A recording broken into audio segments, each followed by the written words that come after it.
Hello, good morning dear students. स्वागत है आपका आपके अपने यूट्यूब चैनल पर। और मैं नरोत्तम सिंह आपके लिए आज लेकर आया हूँ चैप्टर नंबर 3 कंप्लीट रिवीजन।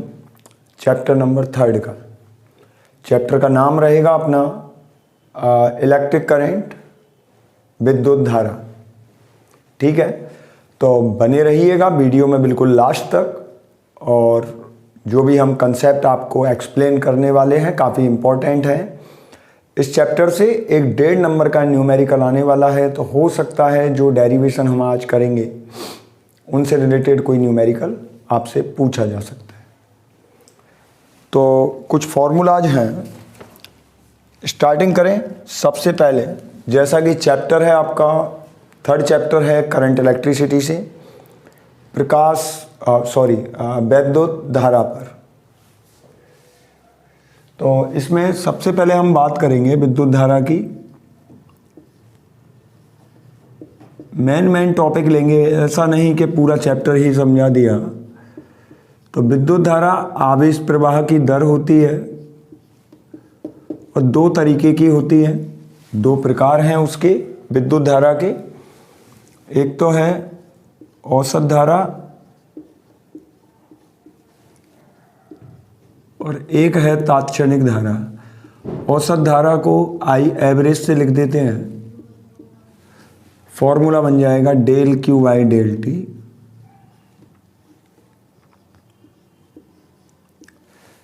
तात्क्षणिक धारा किसी क्षण पर धारा का मान होता है।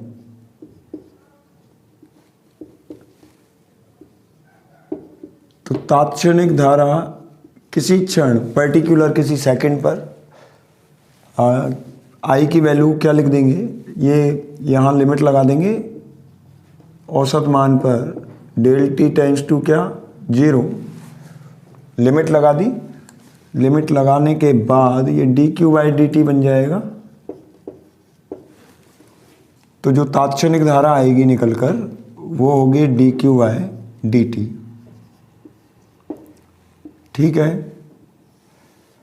तो ये धारा का मान हो गया।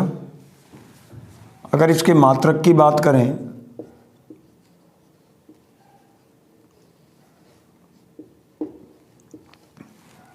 तो इसका ऐसा ही मात्रक जो होता है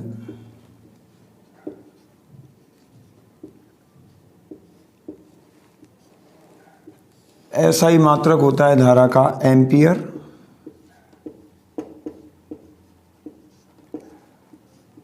रिप्रेजेंट करते हैं ए से, और इसको लिख सकते हैं कूलाम पर सेकंड से भी, कूलाम पर सेकंड। सीजीएस मात्रक होता है बायोट।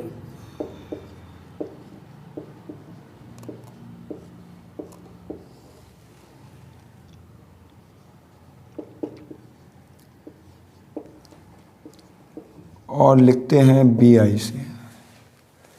सीजीएस मात्रक इसका बायोट होता है और रिप्रेजेंट करते हैं किससे, बी आई से। और कन्वर्जन कैसे है इसका कि 1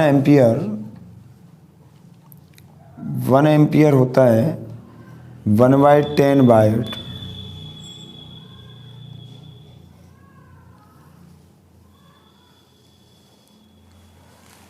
तो ये तो विद्युत धारा के बारे में हो गया। विद्युत धारा 2 तरीके की है, तात्क्षणिक और औसत। स्क्रीनशॉट ले लीजिए इसका, हो गया। इसके बाद बात करते हैं धारा घनत्व की। तो धारा घनत्व क्या है कि जैसे कोई चालक है, उस चालक के प्रति एकांक क्षेत्रफल से गुजरने वाली धारा का मान धारा घनत्व होगा। उसके इस क्षेत्रफल से गुजरने वाली धारा का मान क्या होगा, धारा घनत्व। रिप्रेजेंट करेंगे इसको J vector is equal to I upon A vector से, धारा और क्षेत्रफल सदिश। I is equal to J vector dot A vector लिखा जा सकता है, या इसको I बराबर जे ए कॉस थीटा लिख सकते हैं, जहाँ थीटा जे वेक्टर और ए वेक्टर दोनों के बीच में कोण है। तो I लिखा जा सकता है जे ए कॉस थीटा, ठीक है। ए वेक्टर की दिशा ऐसे रहेगी और I वेक्टर की दिशा यही ऐसे, अगर परपेंडिकुलर है सतह तो थीटा की वैल्यू कितनी रहेगी, 0 रहेगी। मात्रक की बात करें, अगर मात्रक की बात करें तो जे वेक्टर का मात्रक होता है, धारा का तो लिखेंगे एम्पियर और क्षेत्रफल का लिखेंगे मीटर स्क्वायर। तो मात्रक बन जाएगा एम्पियर बटे मीटर स्क्वायर। धारा घनत्व का मात्रक पूछा जा सकता है, अच्छा क्वेश्चन बन सकता है यहाँ से, एम्पियर प्रति मीटर स्क्वायर, ठीक है। तो ये धारा घनत्व के बारे में हो गया, इसका स्क्रीनशॉट ले लीजिए।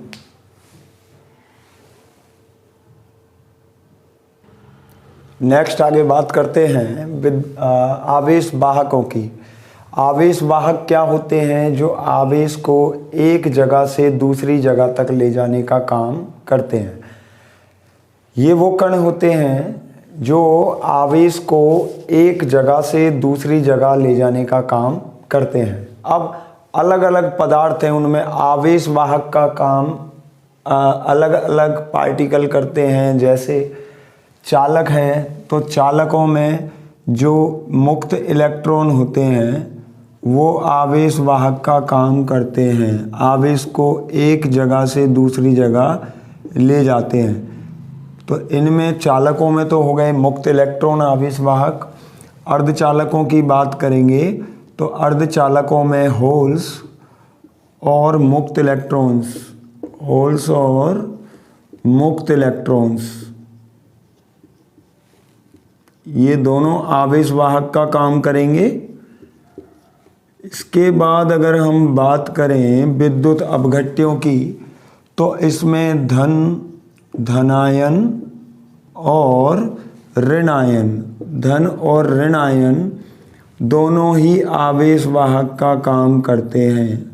विद्युत अपघट्यों में धनायन और ऋणायन, ऐसे ही गैसों में भी धनायन और ऋणायन दोनों ही आवेश वाहक का काम करते हैं।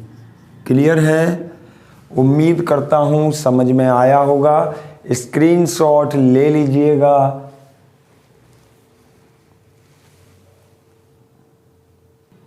हो गया, चलिए तो इसको इरेज कर देता हूँ। अब इसके बाद जो टॉपिक है वो है ड्रिफ्ट वेलोसिटी, मतलब अपवहन वेग। अपवहन वेग क्या है? जिससे इलेक्ट्रॉन अपवहन करते हैं। अगर किसी चालक पर आपने विभवांतर आरोपित किया तो इलेक्ट्रॉनों का अपवहन स्टार्ट हो जाता है। वो जिस वेग से अपवहन करते हैं उस वेग को हम अपवहन वेग कहते हैं। ठीक है, अपवहन वेग को हम इस तरीके से लिखते हैं कि जैसे मान लीजिए पहले इलेक्ट्रॉन जितने भी वेग से गति कर रहे थे वो तो उसका तापीय वेग है, प्रारंभिक वेग है।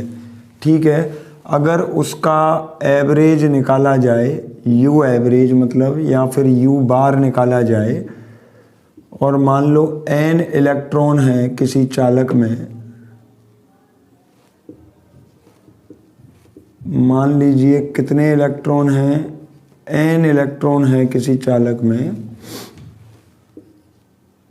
तो हम किस तरीके से लिख सकते हैं? उसका जो औसत वेग आएगा शुरुआत में वो 0 होगा। जब उस पर कोई भी विभवांतर आरोपित नहीं किया है तब उसका औसत वेग रहता है 0। अब हम जो b बार जो लिखते हैं ये ही bd होता है। अंतिम वेग, विभवांतर आरोपित करने के बाद जो वेग बनता है अंतिम, वो ही क्या होता है? उसका माध्यमान, अंतिम वेग का माध्यमान वो ही अपवहन वेग होता है। तो इसको ऐसे लिख सकते हैं हम, जितने भी इलेक्ट्रॉन हैं उनका अंतिम वेग का औसत, वही अपवहन वेग होता है। तो बी डी क्या लिख सकते हैं हम, b1 इसको लिख सकते हैं u1 plus at1 plus u2 plus at2। ऐसे b1 अंतिम वेग को लिख सकते हैं हम, हर एक इलेक्ट्रॉन के लिए अंतिम वेग को ऐसे लिखा जा सकता है, ठीक है। और डिवाइड करना है किससे, n से। इसको जब हम सॉल्व करेंगे तो एक साइड तो ये आ जाएगा u1 प्लस u2 से लेकर और un yn,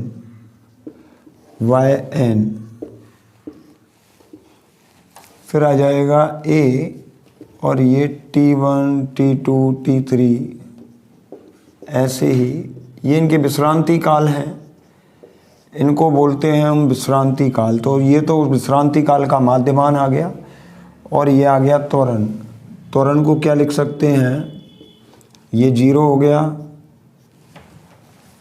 त्वरण क्या लिखा जा सकता है भाई, चूँकि F इज इक्वल टू कितना रहेगा, QE, ये रहेगा F is equal to MA is equal to QE लिख सकते हैं।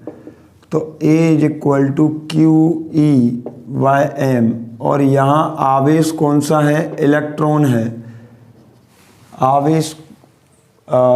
आवेश वाहक का काम इलेक्ट्रॉन कर रहा है, तो इलेक्ट्रॉन पे जो आवेश होगा वो काम में लेंगे। E/m ये लिख सकते हैं एक ही जगह, E/m, और इसकी जगह लिख दिया टाउ।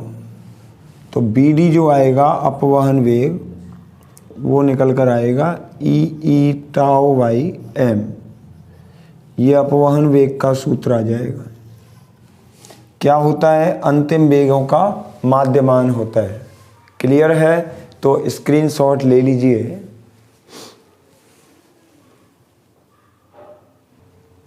चलिए, तो अब बात करते हैं गतिशीलता पर।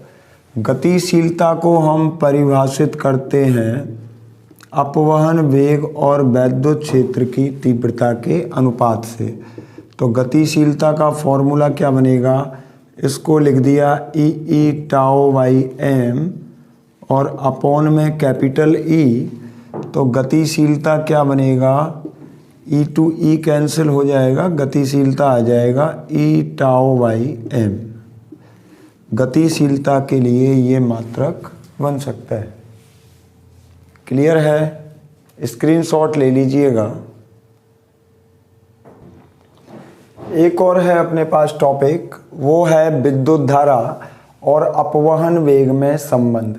क्या है ये, जैसे मान लीजिए ये कोई चालक तार है और इसमें विभवांतर आरोपित किया दोनों सिरों पर, तो इलेक्ट्रॉन क्या करने लग गए, BD वेग से गति करने लग गए। गति कितनी, BD। और मान लीजिए यहाँ से और यहाँ तक पहुँचने में इनको टाइम लग गया ΔT, तो ये डिस्टेंस कितनी हो गई, ये हो गई BD इंटू ΔT, यहाँ से यहाँ तक डिस्टेंस, और ये इसका क्रॉस सेक्शन एरिया है A। तो आयतन कितना हो जाएगा, आयतन बराबर क्षेत्रफल गुणा दूरी, मतलब ABD इंटू ΔT, ये इसका आयतन हो गया। एकांक आयतन में अगर इलेक्ट्रॉनों की संख्या स्मॉल n है तो क्या लिख सकते हैं, ABD ΔT आयतन में इलेक्ट्रॉन्स की संख्या क्या बन जाएगी, कैपिटल N से लिख दूं, इलेक्ट्रॉन्स की संख्या क्या बनेगी, एकांक आयतन में जो इलेक्ट्रॉन्स हैं उनकी संख्या को गुणा कर दिया आयतन से, तो ABD डॉट ΔT से गुणा करेंगे, ये आएगा NABD इंटू ΔT। ठीक है, तो कुल इलेक्ट्रॉनों की संख्या कितनी हो गई, N। अब विद्युत धारा निकालनी है, तो I इज इक्वल टू उसमें जितना आवेश प्रवाहित हो रहा है वो ΔQ, और जितने समय में हो रहा है वो समय ΔT। ΔQ लिखा जाएगा NE से, N into E upon ΔT। N की वैल्यू रख दीजिए, N की वैल्यू है NaBD डेल टी और E से गुना कर दिया, डेल टी से डिवाइड किया, del T to del T cancel, तो I जो आएगा निकल के धारा और अपवहन वेग में संबंध आएगा NeABD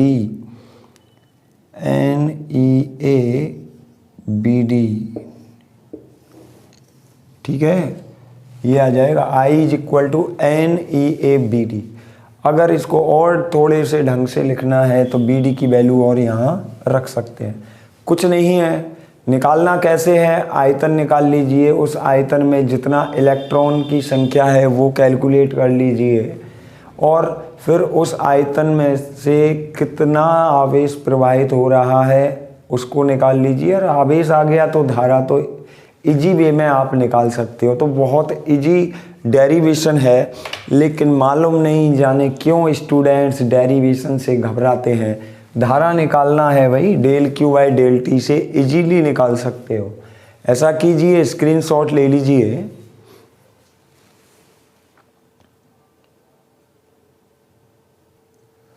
अब देखिए क्या है कि कुछ स्टूडेंट्स हैं जो यहाँ से रिलेशन निकलते हैं कुछ, और उन रिलेशन से इतना घबराते हैं बहुत ज़्यादा, सर याद नहीं रहता, ये नहीं रहता, वो नहीं रहता।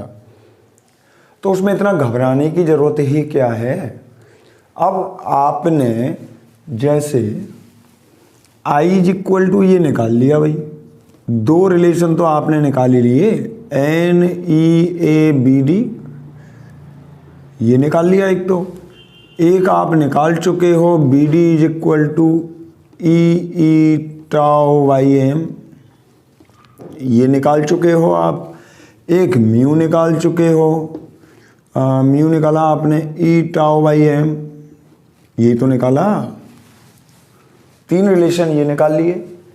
एक फॉर्मूला कौन सा हो गया, एक वो J वाला पढ़ लिया आपने, धारा घनत्व I बटे A। अभी तक चार फॉर्मूले तो काम में आए हैं, यहाँ से कैसा भी रिलेशन निकाल सकते हो आपस में, इनमें रिलेशन भी तो निकाल सकते हैं आप। तो चार फॉर्मूले तो आपके ये हो गए, कैसा भी रिलेशन निकाल लो। अब ड्रिफ्ट वेलोसिटी मतलब अपवहन विभव और उसमें धारा घनत्व में निकालना है, तो भाई कोई कौन सा मंत्र पढ़ना है, कुछ रटना है, कुछ क्या करना है भाई। J की वैल्यू क्या लिख दी, I की जगह तो लिखा NeABD upon A to A। मंत्र तो भी बेटा याद रखने पड़ते हैं, NeBD वो तो बहुत कठिन काम है, लेकिन यहाँ तो केवल रखना है और आपको निकालना है। तो ये J आ गया। अब और क्या रिलेशन निकालना चाह रहे हो भाई, I और उसमें निकाल रहे हो मान लो, तो I इज इक्वल टू यहाँ से लिखा आपने NeABD की जगह क्या लिख सकते हैं हम, E टाउ बाई एम लिख सकते हैं। ये लो, ये रिलेशन आ गया, I is equal to NE square AE tau by M, एक रिलेशन ये आ गया। तो ये भी आ गए रिलेशन, सारे इन्हीं से तो निकले हैं, कोई अलग से थोड़े यहाँ आ गए। इनको सबको बिल्कुल मर्ज करके पढ़ना एक साथ। आ गई बात समझ में? तो इनको इसी तरीके से पढ़ना है, बस फॉर्मूले याद रखने हैं हमें। फॉर्मूले काम की चीज़ हैं। 4 फॉर्मूले बनते हैं, अभी तक 4 फॉर्मूले बन गए, ठीक है। तो ऐसा कीजिए, स्क्रीनशॉट ले लीजिए, हो गया। चलो, तो अब आगे हम बात करेंगे। ये तो कहानी यहाँ तक हो गई। अब हम ओम्स लॉ पे चलते हैं। यहाँ तक का तो ये मामला हो गया भाई, 4 फॉर्मूले निकल गए। 4 फॉर्मूले याद रखने, टिप्सों पे हो जाएंगे।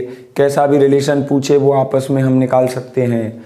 अब हम बात करते हैं किसकी, ओम्स लॉ की, ठीक है। इसको इरेज करता हूँ पहले। चलिए, ये आ गया ओम का नियम, ठीक है। ओम का नियम क्या है, बी और आई में रिलेशन दिखाता है, यही ओम का नियम है। कोई कंडक्टर है, वही वाला कंडक्टर है ये, जहाँ वही वाला चालक है जहाँ इलेक्ट्रॉनों का अपवहन हो रहा था, कोई अलग नहीं आ गया है। और इस पर हमने क्या कर दिया, एक विभवांतर लगा दिया, मतलब बैटरी से जोड़ दिया इसको, ये लीजिए, ये लग गई बैटरी। ठीक है, इसका विभवांतर है b, इसका विभवांतर कितना है b। चालक की लंबाई है l, चालक की लंबाई l, इसकी अनुप्रस्थ काट का क्षेत्रफल है a। ठीक है, इसमें इलेक्ट्रॉन जो बैटरी लगाने पर बहने लग जाएंगे ना, उनकी ड्रिफ्ट वेलोसिटी है bd, मतलब अपवहन वेग उनका कितना है bd। और इसमें जो धारा बहने लग गई वो धारा है I, इस चालक में धारा बहने लग जाती है। तो ये हो गया भाई अपना पूरा सेटलमेंट। ठीक है, एडजस्टमेंट हो गया इसका सर्किट का। अब ओम जी ने ये कहा था कि सारी अगर इसकी परिस्थितियों को क्या रखा जाए, नियत रखा जाए, ताप दाब वगैरह वो सारी भौतिक परिस्थितियों को, कंडीशंस को क्या रखा जाए, नियत रखा जाए। तो इस पर आरोपित जो विभवांतर है वो I के समानुपाती होता है। ठीक है, यहाँ से B बराबर एक नियतांक काम में लिया R, B बराबर IR बन गया। R बराबर लिख सकते हैं B/I, R बराबर B/I, जहाँ R है प्रतिरोध, जहाँ R क्या है, R है प्रतिरोध, और इसका मात्रक SI मात्रक R का हम लिखते हैं ओम। क्या लिखते हैं, ओम, ओम लिख देते हैं इसका मात्रक। ठीक है, ये ओम का नियम हो गया। क्लियर है, तो B बराबर IR। अगर ग्राफ बनाएंगे B और I के बीच में, B और I के बीच में, तो वही प्रोपोर्शनल हैं दोनों, B और I एक दूसरे के प्रोपोर्शनल हैं। ग्राफ कैसा मिलेगा, ऐसा, जैसा कि ओमीय युक्तियों के लिए मिलता है। ग्राफ हमें वही समानुपाती मिलेगा, ऐसे सीधी लाइन। तो करना क्या है, स्क्रीनशॉट ले लीजिए, फिर आगे बात करेंगे। हो गया, इसको इरेज कर दें। हो गया, चलिए तो अब हम बात करते हैं, अभी तक तो प्रतिरोध पढ़ लिया था, अब है चालकत्व, जिसको G से लिखते हैं। G से किसको लिखते हैं हम, चालकत्व। ठीक है, चालकत्व G से लिखा है। और G है ना, ये प्रतिरोध का उल्टा होता है, प्रतिरोध का उल्टा होता है। इसका SI मात्रक, अगर SI मात्रक की बात करें तो भाई इसका उल्टा हो जाएगा, मतलब महो। क्या लिखेंगे, महो, ये ओम का उल्टा हो जाएगा। या फिर इसको सीमेन भी बोलते हैं, इसको बोलते हैं सीमेन। ठीक है, S से रिप्रेजेंट कर देते हैं, किससे, S से रिप्रेजेंट कर देते हैं इसको। ये चालकत्व हो गया। अब देखिए भाई, जैसे मान लीजिए कोई चालक है, क्या है, कोई चालक है और लंबाई उसकी है कितनी, L, लंबाई है उसकी L और अनुप्रस्थ काट का क्षेत्रफल है A। तो इसका जो प्रतिरोध होता है ना, वो निर्भर करता है किस पर, इसकी लंबाई पर और इसकी अनुप्रस्थ काट के क्षेत्रफल पर। इस तरीके से निर्भर करता है। यहाँ से अगर समानुपाती का निशान हटाएं तो एक नियतांक काम में लेंगे रो। रो क्या है, रो को बोलते हैं हम प्रतिरोधकता, जो पदार्थ पर निर्भर करती है, रो है प्रतिरोधकता। इसका मात्रक कईयों बार पूछा है भाई, और इम्पोर्टेंट होता है। ठीक है, 1 नंबर का क्वेश्चन या ऑब्जेक्टिव में आपसे पूछ सकता है प्रतिरोधकता का मात्रक। तो इसका SI मात्रक लिखते हैं हम ohm into metre, ohm into metre. ठीक है, SI मात्रक याद रखना है, इसका मोस्ट इम्पॉर्टेंट है, ओम इंटू मीटर ये लिखा जाता है। किसका मात्रक, प्रतिरोधकता का मात्रक ओम इंटू मीटर। स्क्रीनशॉट ले लीजिए, फिर आगे चलते हैं। इरेज कर दूं, तो ये तो कहानी थी किसकी, प्रतिरोधकता की। अब हम बात करते हैं चालकता की। तो चालकता, ठीक है, चालकता को लिखते हैं हम सिग्मा से, और सिग्मा रो का उल्टा होती है, प्रतिरोधकता का व्युत्क्रम चालकता होती है। अगर इसके मात्रक की बात करें तो मात्रक बनेगा भाई, इसका उल्टा हो जाएगा, मतलब ओम इनवर्स और मीटर इनवर्स। ठीक है, ओम इनवर्स को लिख दिया सीमेन और मीटर इनवर्स, इसको लिख देंगे सीमेन इंटू मीटर इनवर्स, यहाँ ओम इंटू मीटर इनवर्स चालकता का मात्रक होता है। एक क्वेश्चन भी था, मैंने पूछा था आपसे कि सिग्मा और रो का मान किस पर निर्भर करता है, तो किसी पर निर्भर नहीं करता, क्योंकि दोनों का गुणनफल 1 के बराबर होता है। ठीक है, देखो कितने इजी वे में मैं आपको बता रहा हूँ, हमें फिजिक्स को उतने ही इजी वे में पढ़ना है। ऐसा नहीं कि ओ मर गए, ये हो गया वो हो गया और यहाँ बर्डन बना लिया। अगर आप बर्डन बना लोगे तो फिजिक्स बहुत डिफ़िकल्ट हो जाएगी आपके लिए। तो इस टाइम में बर्डन तो बिल्कुल लेना ही नहीं है, बिल्कुल नॉर्मल वे में हमें फिजिक्स को पढ़ना है। ठीक है, और मैं जैसा आपसे कहता चलूँ वैसे वैसे पढ़ते चलिए। इस चैप्टर से एक तो मैं करा रहा हूँ derivation, otherwise according to blueprint, according to board model paper, यहाँ से 1.5 नंबर का न्यूमेरिकल आने वाला है। तो केवल फॉर्मूलों पे हमें ध्यान देना है, फॉर्मूलों को याद करना है, डेरिवेशनों को एक बार देख लेना कि किस तरीके से हो रहे हैं, बस इतना ही है बस। ठीक है, इसका स्क्रीनशॉट ले लीजिए।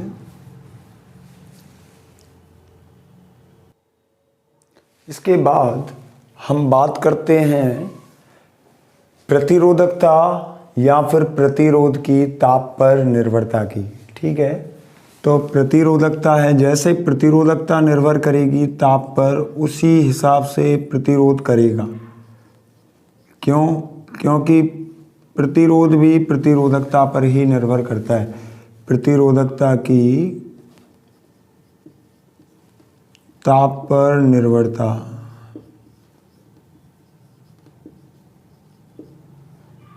ठीक है, सबसे पहले बात करता हूँ चालकों के लिए।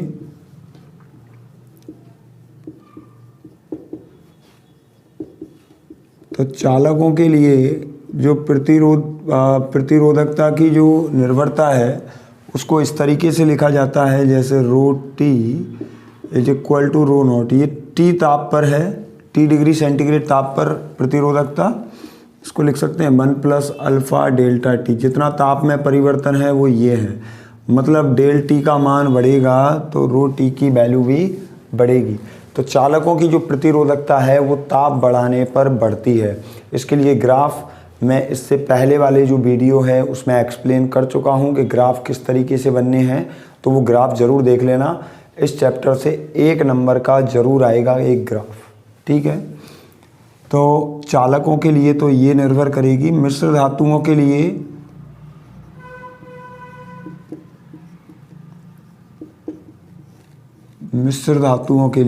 तो मिश्र धातुओं के लिए एलॉय के लिए जो ताप है उस पर निर्भर नहीं करती, प्रतिरोधकता बहुत कम निर्भर करती है।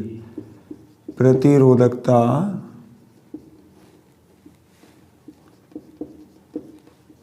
ताप पर निर्भर नहीं करती। तो मिश्र धातुओं की प्रतिरोधकता ताप पर निर्भर नहीं करती। यहाँ ये कह सकते हैं ताप पर बहुत कम निर्भर करती है। ठीक है ना, ताप पर बहुत कम निर्भर करती है, मतलब आप ताप बढ़ाओगे तो उसकी प्रतिरोधकता बहुत कम बढ़ेगी। यही कारण है कि जो हमारी फिजिक्स लैब है उस फिजिक्स लैब में जितने भी जो वायर वगैरह जो बनाए जाते हैं प्रतिरोधों के लिए वो सब मिश्र धातुओं के बनाए जाते हैं, ताकि ताप का उनके ऊपर कोई ज़्यादा प्रभाव ना पड़े। ठीक है, इसके अलावा हम बात करते हैं अर्धचालकों के लिए।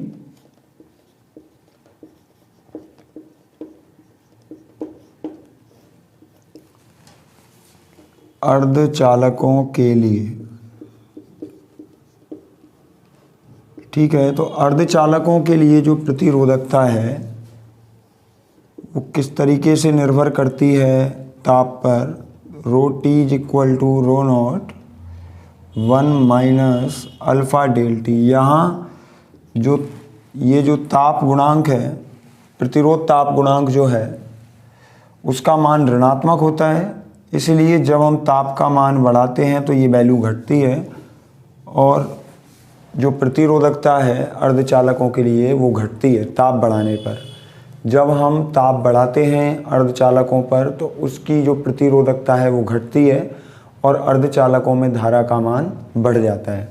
तो ये कुछ प्रभाव हैं ताप के प्रतिरोधकता पर, और इनको आप एनसीईआरटी से और डिटेल के साथ पढ़ लीजिएगा, ठीक है। तो ये मेन जो है उसकी हेडिंग्स वो हैं, इसका स्क्रीनशॉट ले लीजिए, फिर आगे चलते हैं। हो गया, इरेज कर दिया जाए तो इरेज कर देता हूँ, ठीक है। तो अब इसके बाद हम बात करते हैं परिपथ की शक्ति की, कि परिपथ है उसकी शक्ति को हम किस तरीके से लिखते हैं। तो परिपथ की शक्ति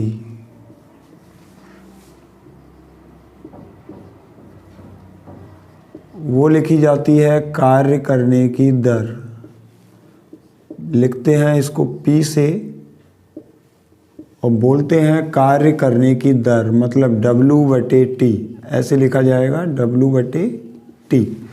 W को क्या लिख सकते हैं हम भाई, कार्य क्या लिखा जा सकता है, जैसे कोई परिपथ है तो उसमें इलेक्ट्रॉनों का फ्लो हो रहा है, या ये कहते हैं हम आवेश का प्रवाह हो रहा है किसी परिपथ में, तो क्या लिखा जाएगा, W को हम क्या लिख सकते हैं बताइए। W is equal to Q into B लिखा जा सकता है, W is equal to Q into B, और अपॉन में T, Q/T को क्या लिख सकते हैं, I, तो ये लिख सकते हैं। परिपथ की शक्ति BI लिखी जा सकती है उसकी वोल्टता और उसकी धारा के गुणनफल के रूप में, और इसका जो मात्रक है, मात्रक लिखा जाता है वाट। मात्रक क्या लिखा जाता है, वाट। वाट बराबर, या वाट को भी हम क्या लिख सकते हैं, W मतलब जूल कार्य का मात्रक, और T मतलब समय, तो इसका मात्रक हो जाएगा सेकंड, तो जूल/सेकंड। तो ये लिखा जा सकता है। इधर से हम इसको और भी चेंज कर सकते हैं, जैसे B की वैल्यू रख दें या I की वैल्यू रख दें, तो आपस में और भी चेंज कर सकते हैं इसको। यहाँ फॉर्मूले ये भी लिखे जा सकते हैं, since V is equal to IR या I is equal to V/R, तो इस फॉर्मूले को और भी कन्वर्ट कर सकते हैं हम इनका यूज करके हम फॉर्मूले को और भी ज़्यादा कन्वर्ट कर सकते हैं आगे, जहां हमें ज़रूरत पड़ेगी उस हिसाब से कन्वर्ट किया जा सकता है। तो ये परिपथ की शक्ति होती है। अगर मैं बात करूं विद्युत ऊर्जा की, तो विद्युत ऊर्जा किए गए कार्य के समान होती है, मतलब कार्य करने में जितनी ऊर्जा खर्च होती है उसी को हम क्या कहते हैं, विद्युत ऊर्जा, और ई से लिखा जाता है। किससे लिखा जाता है, ई से। P is equal to W/T लिखते हैं, W E के इक्वल है, इसलिए E को क्या लिख सकते हैं हम, उस परिपथ की शक्ति और समय का गुणनफल क्या होगा, ऊर्जा होगी। तो इसका मात्रक हम लिख सकते हैं, P का तो वाट हो जाएगा और T का हो जाएगा सेकंड, तो वाट इंटू सेकंड हम ऊर्जा का मात्रक लिख सकते हैं। और वाट इंटू सेकंड, चलो इतना ही काफ़ी है, तो इसको हम वाट इंटू सेकंड लिख सकते हैं। क्लियर है। तो ये हो गई परिपथ की शक्ति और परिपथ की ऊर्जा। इसका स्क्रीनशॉट ले लीजिए, फिर आगे चलते हैं।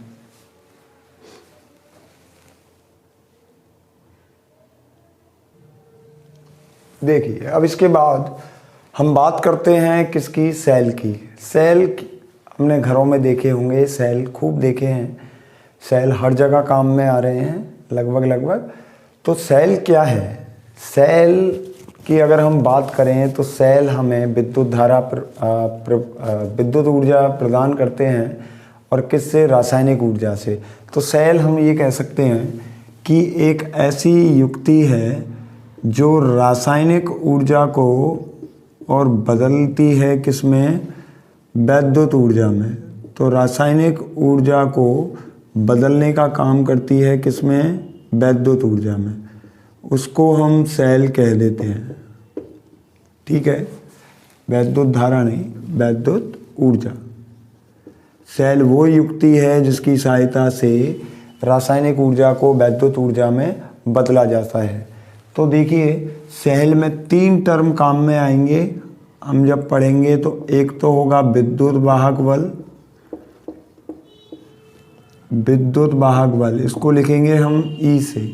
किससे लिखेंगे? ई से। तो ये क्या होता है भाई विद्युत वाहक बल? विद्युत वाहक बल ये होता है कि जब सेल से कोई धारा प्रवाहित नहीं हो रही है, सेल से कोई धारा प्रवाहित नहीं हो रही है, मतलब उसमें परिपथ कैसा है? परिपथ खुला हुआ है, परिपथ खुला है, उस समय पर धारा प्रवाहित नहीं होगी। तब सेल के सिरों पर जो बोल्टता है उसी को हम क्या कह देंगे? विद्युत वाहक बल कह देंगे। इसको ई से लिखा जाता है, मात्रक इसका वही बोल्ट होता है।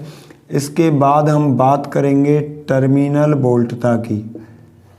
टर्मिनल बोल्टता, अब ये अलग कहानी है टर्मिनल बोल्टता की। टर्मिनल बोल्टता कब होती है? कि जब सेल को हमने कनेक्ट कर दिया, मतलब परिपथ को चालू कर दिया, किसी प्रतिरोध से जोड़ दिया और धारा प्रवाह होने लग गया। क्या होने लग गया? धारा प्रवाह। अब सेल के सिरों पर जो बोल्टता होगी वो टर्मिनल बोल्टता होगी जब परिपथ में धारा प्रवाह चालू हो जाता है। और होता क्या है भाई कि जब इलेक्ट्रॉन सेल के अंदर से गुजर रहे होते हैं ना, तो सेल का जो पदार्थ है वो उनको क्या करता है? अवरोध उत्पन्न करता है, मतलब एक तरीके का प्रतिरोध उत्पन्न करता है, और कुछ वोल्टता उस प्रतिरोध के कारण खर्च हो जाती है। और इसीलिए जो B का मान है वो विद्युत वाहक बल से थोड़ा घट के आता है। लेकिन वो कब होता है? जब धारा प्रवाहित हो रही होती है। तो हम जो सेल की जो विद्युत वाहक टर्मिनल बोल्टता है उसको कैसे लिख सकते हैं? उसको लिख सकते हैं जो विद्युत वाहक बल है उसमें से जितना वोल्टेज खर्च हो रहा है आंतरिक प्रतिरोध में, आंतरिक प्रतिरोध क्या माना है? R से, तो जितना वोल्टेज खर्च हो रहा है ये विभव पतन होगा IR। IR क्या होगा? विभव पतन। वो किसके कारण हो रहा है? विभव का मान कब ड्रॉप हो रहा है? क्योंकि जब धारा बह रही है किसमें से? जब धारा प्रवाहित हो रही है परिपथ में होकर, तो हो क्या रहा है कि जो सेल है ना, उस सेल का जो आंतरिक प्रतिरोध है, उस आंतरिक प्रतिरोध के कारण जो विद्युत वाहक बल है उसके मान में कुछ कमी आ रही है, और तब जो बोल्टता है वो टर्मिनल बोल्टता है। आगे बात समझ में? इसलिए टर्मिनल बोल्टता को हमने ई में से इस टर्म को घटा के लिखा है। ये IR ये आंतरिक प्रतिरोध के कारण विभव पतन है। ये क्या है? आंतरिक प्रतिरोध के कारण विभव का पतन है। आगे बात समझ में? जहां R है सेल का आंतरिक प्रतिरोध, जो किसके कारण उत्पन्न होता है? ये सेल का आंतरिक प्रतिरोध उत्पन्न होता है कि जब इलेक्ट्रॉन सेल में होके प्रवाहित होता है, तब सेल का जो पदार्थ है वो इसके प्रवाह में अवरोध उत्पन्न करता है, जिसके कारण कुछ प्रतिरोध उसके अंदर जनरेट हो जाता है। क्लियर है? इसका स्क्रीनशॉट ले लीजिए।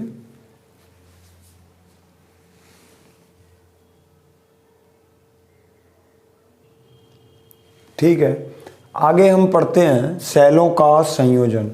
सेलों का संयोजन क्या है? 2 तरीके का होता है। सेलों को किस तरीके से परिपथ में जोड़ते हैं? तो एक तो सेलों का संयोजन है श्रेणी क्रम संयोजन। इसमें क्या करते हैं, सेलों को हम इस तरीके से जोड़ते हैं। देखिए कि जैसे मान लीजिए ये एक सेल हो गया और ये उसका आंतरिक प्रतिरोध, ऐसे दिखाया जाता है आंतरिक प्रतिरोध को। ये एक सेल हो गया, इसका विद्युत वाहक बल दे रखा है E1, और ये हो गया दूसरा सेल और उसका विद्युत वाहक बल मान लीजिए कितना है, E2 है, और आंतरिक प्रतिरोध कितना है, R2, और इनको ऐसे जोड़ दिया तो ये जो संयोजन है वो होगा सेलों का श्रेणी क्रम संयोजन। यहाँ एक हमने बाह्य प्रतिरोध जोड़ दिया। ठीक है, ये एक सेल हो गया, ये कंप्लीट, और ये दूसरा सेल हो गया, ये कंप्लीट दूसरा सेल।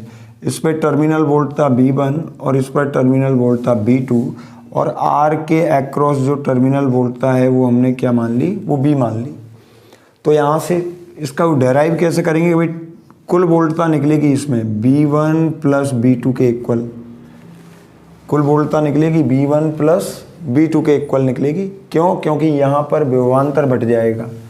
अगर समांतर क्रम संयोजन की बात करेंगे तो देखो यहाँ ये डेरिवेशन हो जाएगा, वोल्टता बदलेगी, कुल वोल्टता रहेगी दोनों की टर्मिनल वोल्टता के योग के समान रहेगी। जब इसको हम डेराइव करेंगे तो इसके लिए जो इक्वेशन निकल कर आएगी श्रेणी क्रम संयोजन में, तो वो कुछ इस तरीके से आएगी। इसको डेराइव करना कोई ज़रूरी नहीं है, तो मैं डेराइव नहीं करता हूँ बेटा, आप तो केवल इतना सा याद रख लेना, V1 और V2 की वैल्यू रखनी है, फिर तो बस और क्या करना है। देखो B की वैल्यू तो लिखेंगे यहाँ E equivalent V is equal to E minus I R, मतलब I तो धारा प्रवाहित हो रही है और R इक्वलेंट, और B1 की वैल्यू लिख देंगे हम E1 माइनस आई R1 और प्लस E2 माइनस आई R2, इस तरीके से। तो यहाँ से E इक्वलेंट आएगा E1 प्लस E2 के करीब, E इक्वलेंट आएगा E1 प्लस E2, ये आएगा। ठीक है, E की वैल्यू ये निकल कर आएगी। और जब समांतर क्रम में इनको हम संयोजित करेंगे तो समांतर क्रम में कैसे करेंगे भाई, कि जैसे ये तो बना दिया एक सेल, ये इसका विद्युत वाहक बल, ये इसकी आंतरिक प्रतिरोध सेल का, और एक सेल यहाँ कनेक्ट कर दिया, इसका विद्युत वाहक बल E2, आंतरिक प्रतिरोध हो गया R2, दोनों को कनेक्ट कर दिया और यहाँ किसी बाह्य प्रतिरोध से जोड़ दिया। ठीक है, यहाँ क्या होगा कि यहाँ तो धारा का मान समान था, दिशा गलत हो गई, यहाँ धारा का मान समान था क्योंकि धारा ऐसे पूरे परिपथ में बह रही थी। यहाँ क्या होगा कि धारा यहाँ आएगी ऐसे, इस नोड पॉइंट पर दो भागों में बढ़ जाएगी, इसमें तो I1 और इसमें मान लिया I2, फिर यहाँ से ये I1 और ये I2, फिर जुड़कर दोबारा कितनी बन जाएगी I। तो धारा का डिवाइडेशन होगा यहाँ। कुल धारा क्या लिखेंगे हम, I बराबर I1 प्लस I2। अब धारा के लिए सूत्र निकाल लेंगे यहाँ से, किससे, इसी वाले सूत्र से, E बराबर B इज इक्वल टू, क्या लिखा जाएगा, B is equal to E minus I R. यहाँ से क्या बनेगा, ये बन जाएगा I R is equal to E minus B, या फिर I is equal to E minus V upon R, ये फॉर्मूला बनेगा। यहाँ जो दोनों सेल हैं इन पर टर्मिनल वोल्टता समान रहेगी B के इक्वल, टर्मिनल वोल्टता दोनों पे समान रहेगी। तो डेरिवेशन ऐसे होगा, स्टार्टिंग यहाँ से होगी I बराबर I1 प्लस I2, यहाँ होगी B बराबर B1 प्लस B2, और कुछ नहीं है, दोनों सेलों के लिए I और B के मान रख देने हैं बस, और बहुत इजी डेरिवेशन है। ठीक है, इसका स्क्रीनशॉट ले लीजिए।